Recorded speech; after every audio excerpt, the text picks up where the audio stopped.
Just beginning with sitting here, arriving in the body and the mind. No doubt we've been multiple places, if not with the body, then certainly with the mind today. Just allowing yourselves a moment of arrival.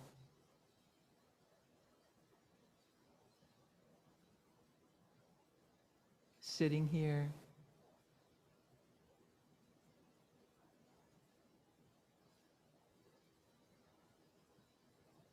In the body that's right here tonight.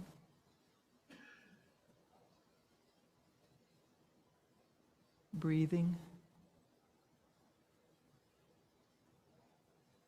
Sensing the earth beneath you, its support, its connection with you.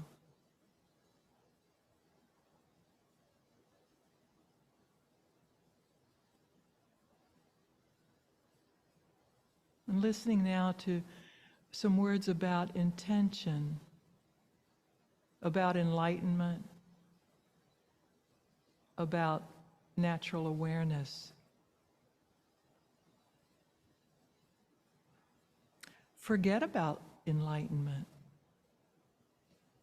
Sit down wherever you are and listen to the wind singing in your veins. Feel the love, the longing, and the fear in your bones.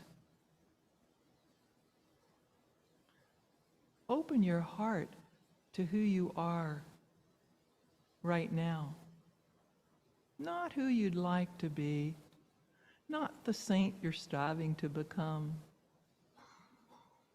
but the being right here, before you, inside you, around you.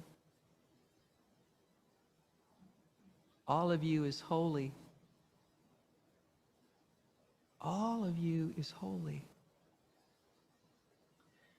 You're already more and less than whatever you can know. Breathe out. Touch in. Let go.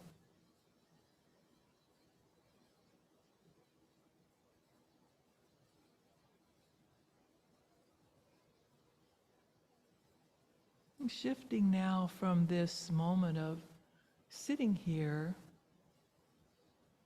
I invite you to open the eyes and stretch the body in whatever way you'd like, and then invite those of you who are here to stand and to maybe move to a little space in the aisle on either side or in the middle here.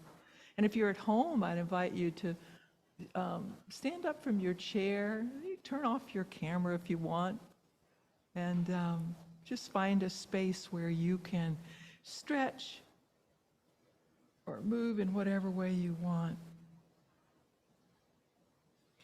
So, standing here, wherever you've chosen, the spot you've chosen, and with an intention to nurture this body in whatever way feels wise to you. So, maybe just small movements right now, just to let the body change shape, stretch this way or that.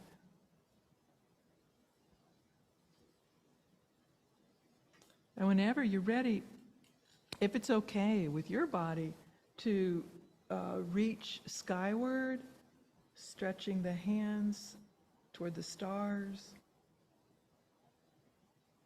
bending the body this way and that. See if this can be done, relaxing the muscles of the face, the shoulders, the belly, and then perhaps stretching the arms out to either side of the torso. Again, only if this is okay for your body. Breathing, wiggling the fingers, creating fists, tightening, tightening, tightening, and now releasing.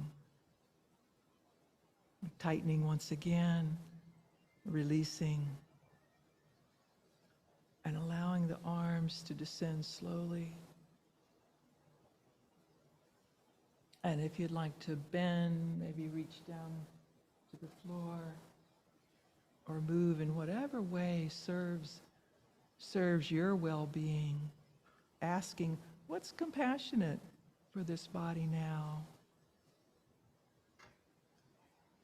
What serves well-being?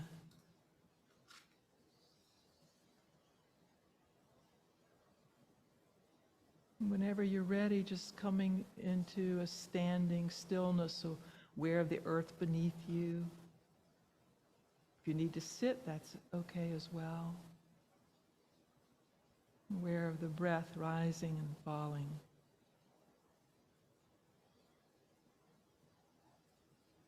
Listening. Inside the body.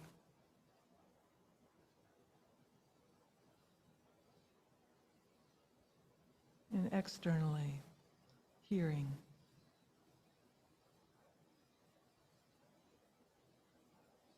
Allowing the sounds of this poem to register. It's called A Tree Knows How. A tree knows how. I think I am air. I think I am dirt. When I am both. When I am neither, like a tree. Only a tree knows how to be a solid trunk and strong, flexible limbs. To silently speak with thousands of tongues that reach for both sunlight and rain. To be fed by roots that thread between rocks and find their place in the earth. To grow in two directions at once. To touch clouds without floating in them.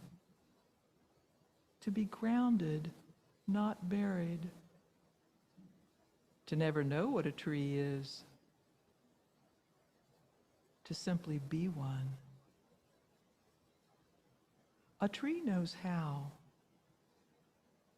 To never know what a tree is.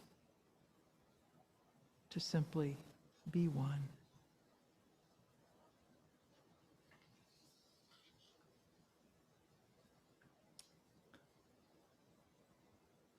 So I invite you now to walk outside and to find a tree. Find a tree outside and just gaze at this tree with a soft attention, maybe even a quality of fascination, looking at its limbs, imagining its roots. And then touching or leaning against the tree for a while, sensing what's here, what's felt.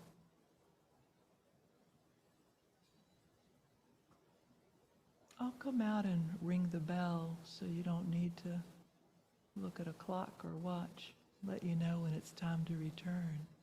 And of course, you're invited to return anytime you want. So enjoy your walk.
wonder if we might take a few moments now to just reflect on your experience. If you walked outside and found a tree to lean up against or hang out with for a bit of time, what came up? What did you notice? And those of you on Zoom, I invite you to offer your observations as well. And if you're on Zoom, just, Brianna, can they unmute themselves and just speak out? Great. Okay, so just unmute yourself and speak to your experience. And anybody here?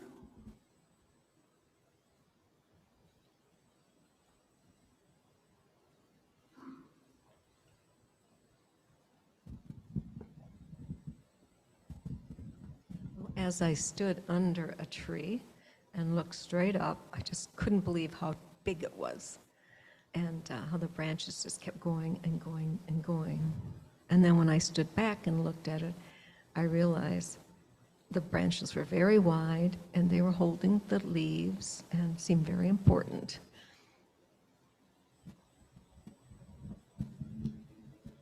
Thank you, Sue.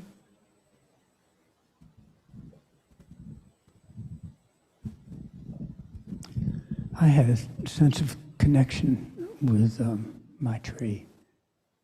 There's a large oak, and I was standing in front of it and then under it, and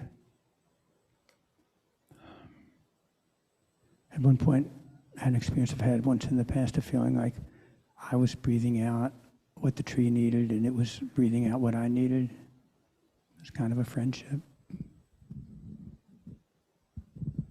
Thank you, David.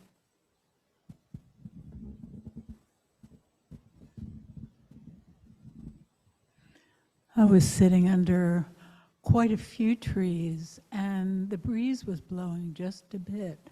And so the leaves, so many leaves were moving so differently, just a bit. It was so lovely.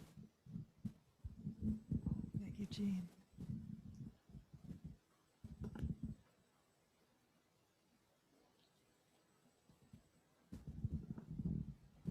I was communicating with a very old oak, and I imagined that the tree had been there before the houses and probably before this church, and that it just stood there as the landscape changed, as someone put up a retaining wall and someone else put up a fence, and then another fence, so that this tree was now in a corner, which is very uncomfortable for me. And it struck me that a tree must be a very good meditator. It doesn't move, except all the parts that move. Thank you, Cha-Cha.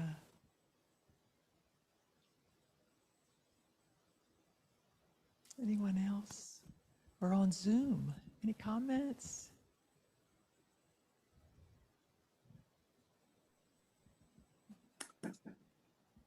I had challenges last week with our discussion of trees and nature, and this week because I went outside this time and said goodbye to 3 old, good size oaks and tulip poplars that are very close to my door that I see every day, because I'll leave here in a year.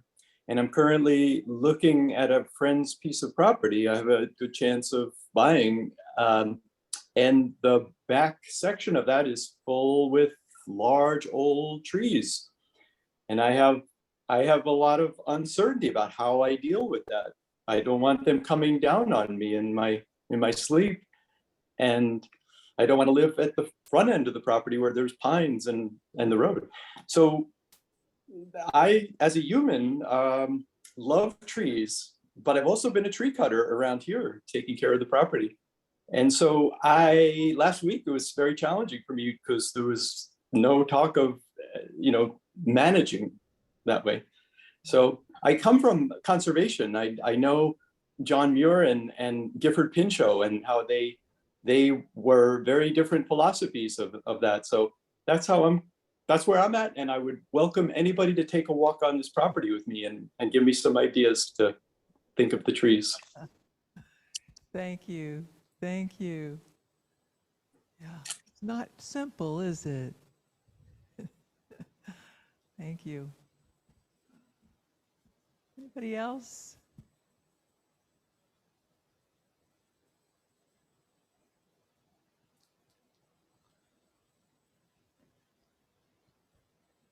Thank you to those who offered your comments, your observations.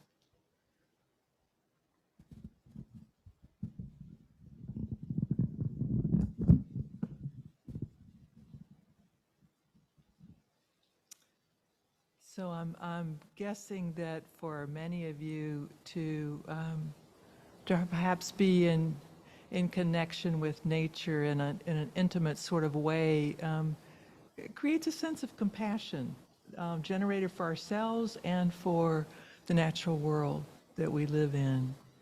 And no doubt you each have countless memories of ways in which you have felt that connection, that compassion for the earth, for yourself.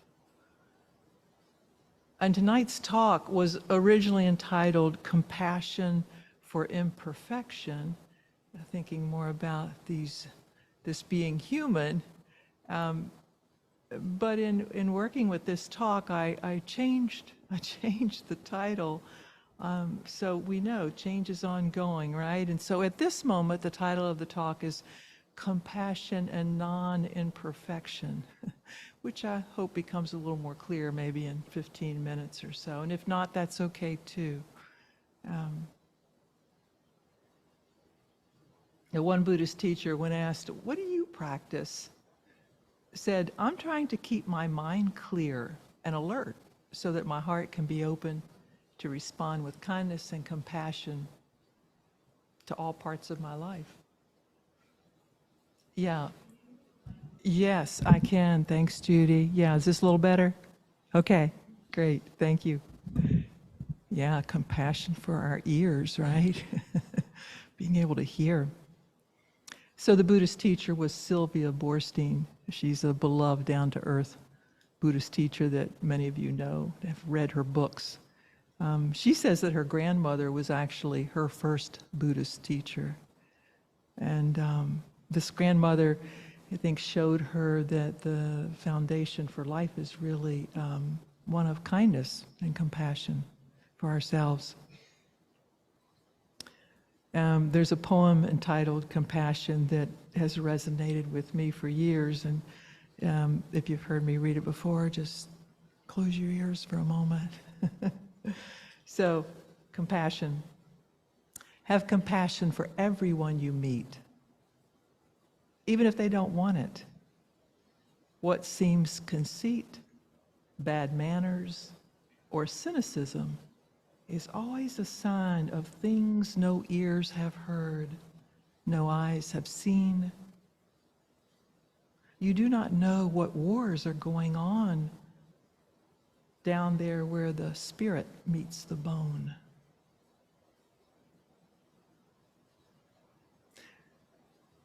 So we think of compassion, I think, as a tender response to what suffering there is, to what we're aware of in the moment. It can be within this human body or in seeing it in another. And the Buddha taught that compassion was essential for health, for contentment, for freedom, and for joy. And this is one of the ways in which he said that. He said, "There's no fire like greed, no crime like hatred, no sorrow like separation, no sickness like hunger of heart, and no joy like the joy of freedom. Health, contentment, and trust are your greatest possessions. and freedom your greatest joy. Look within, be still. Free from fear and attachment, know the sweet joy of living in the way. And a more contemporary poet writes this, Bell Hooks writes this about the way when she says, the moment we choose to love, the moment we choose to love, we begin to move towards freedom, to act in ways that liberate ourselves and others. And Rumi goes on to clarify this action a bit by saying, your task isn't to seek for love, but merely to seek and find all the barriers within yourself that you've built. So all of these writings really are reflecting a kind of relinquishment, a letting go of all that we're hanging on to, the barriers of hatred or separation or fear. We couch it in terms like, I'm like this, you're like that, or this is mine, that's yours. So can be a really strong sense of separation, particularly when fear's present. And to some degree, the disagreement can become a form of dismissal. So we dismiss that which we don't understand, don't want, don't like. And there's a disconnect within ourselves and with each other in that experience. So the question becomes, how do we, as Sylvia Boorstein says, how do we keep our hearts open? How do we do that over and over again when we're human? We have these foibles, these frailties, these ways in which we get entangled with our life.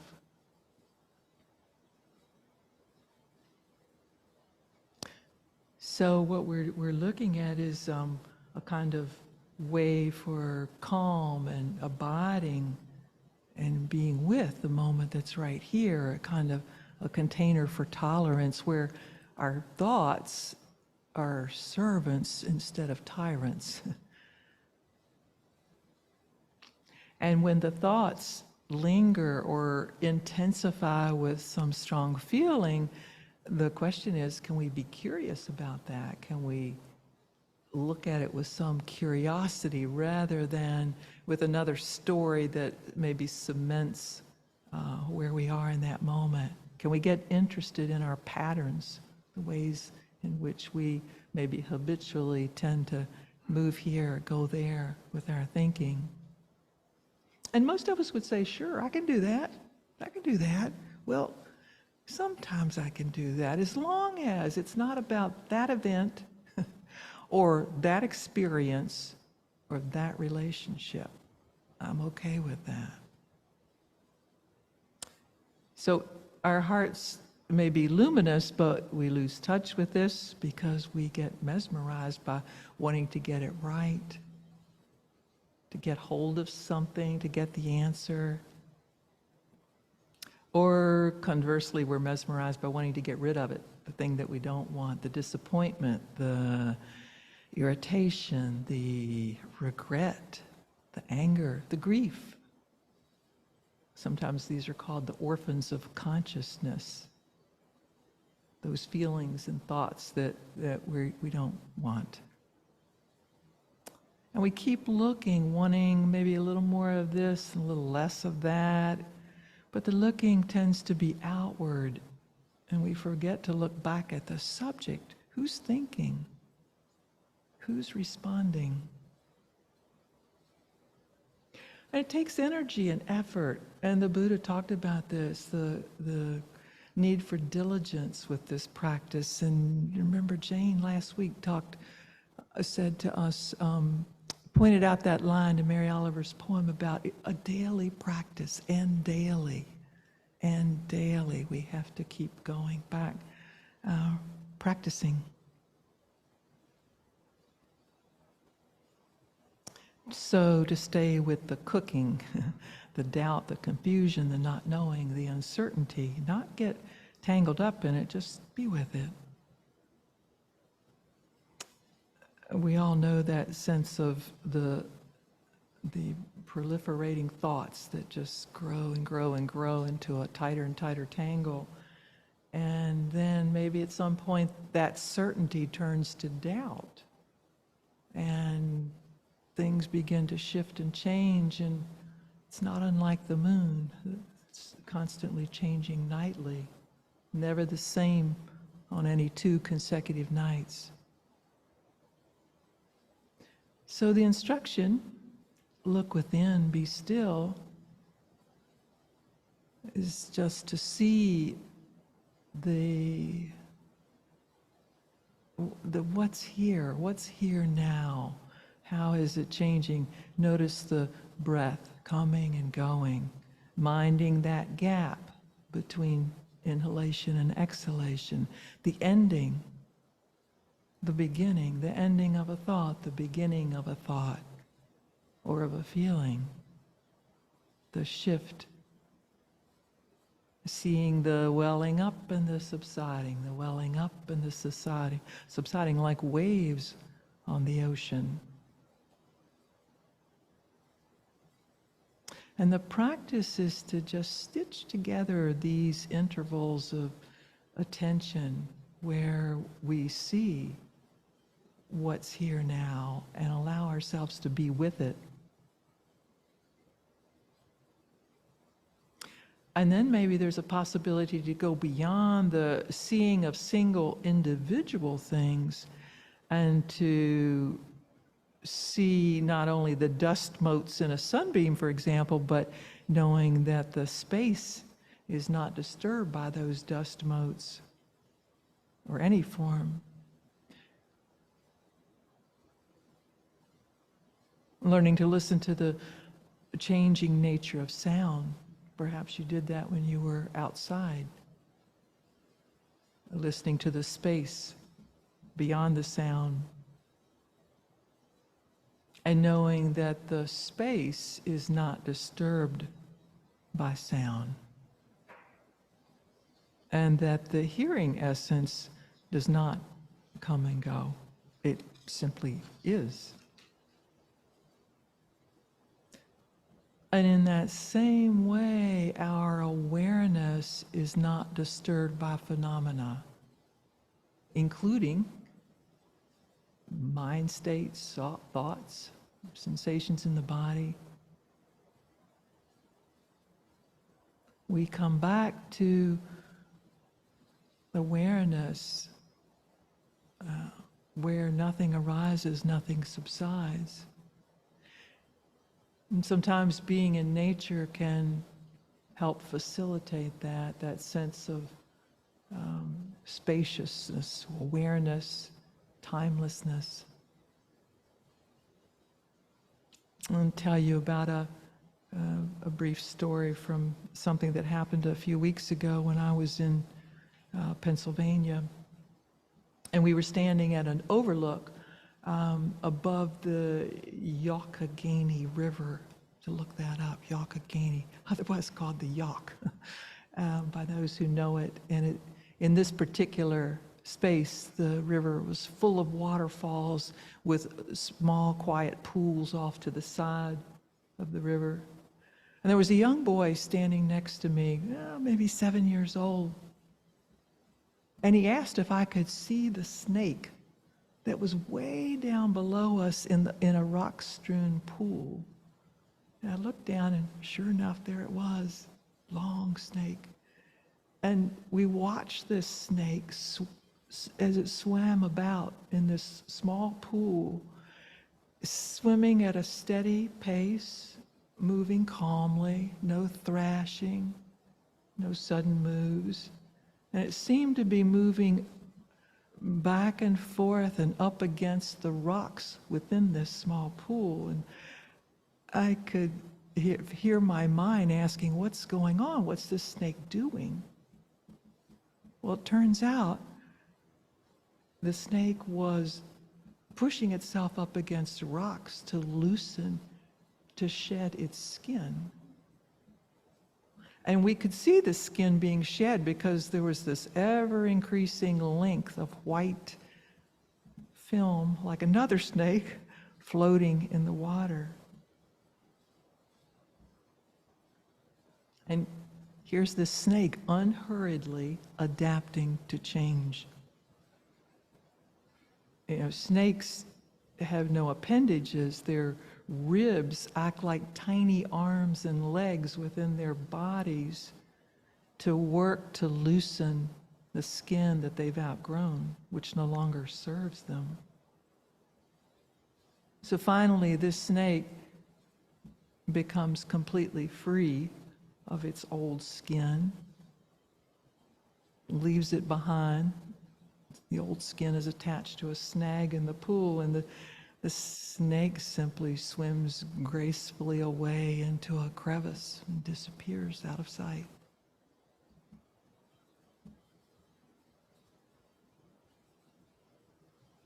Our human bodies, our skins, undergo similar kinds of cellular changes. It's not so visible. We don't shed like snakes, obviously, but yet about 1% of our cells are being replaced daily, so that within the span of 3 months or so, we are constituted now by a whole new set of cells. What's really striking about this, well, that's pretty amazing in itself, but even more striking is that research has shown that the pace and the form of the human cellular change can be affected by changes in the brain, specifically emotions that come up. And particularly when what arises, what's been called micro moments of connection, and that's whenever you share a genuine positive feeling with another person. You know, you see an old friend, you greet them, you give somebody a hug you haven't seen in a long time, you smile at a baby, even if it's not your own baby. It turns out that when one person smiles or gestures or postures begin to be mirrored by the other person, that a synchronization occurs that's more than skin deep. It turns out that heart rhythms, biochemistries, even neural firings between two people can come into sync. And this kind of biological resonance, if you will, of good feeling, goodwill, has lasting impact. Because these micro moments support the vagus nerve, which is that long cranial nerve going from the brain down to the abdomen. Turns out it slows the heart, regulates inflammation and glucose levels. So how amazing is that? The degree to which we experience positive connection or emotions. And perhaps, I don't know that it's been studied, even in nature, with a tree, or on a mountain, or by the ocean, all of this has an impact on how we languish or flourish. The smallest unit of health may be a community. So looking at this complexity and these intricate phenomena of snake biology, of human biology and psychology, it's really a reminder of how precious this life is. Be still and look within, free from fear, from attachment to our skin, to our stories, to the outcomes of our actions. Know the sweet joy of living in the way. The way here begins with making the choice to take one's seat in the world, even if we're assailed by doubt or uncertainty or anger or shame or fear or sorrow. whether outside or inside ourselves, we choose not a way based on aversion or an attachment, but based on inclusion and compassion. If the whole world arises in emptiness and everything in it is connected in compassion, then the whole world becomes our seat.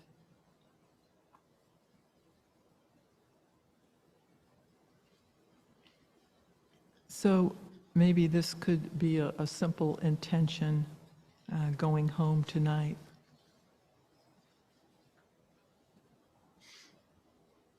Hearing the crickets at night. Oh, this is from a Zen teacher.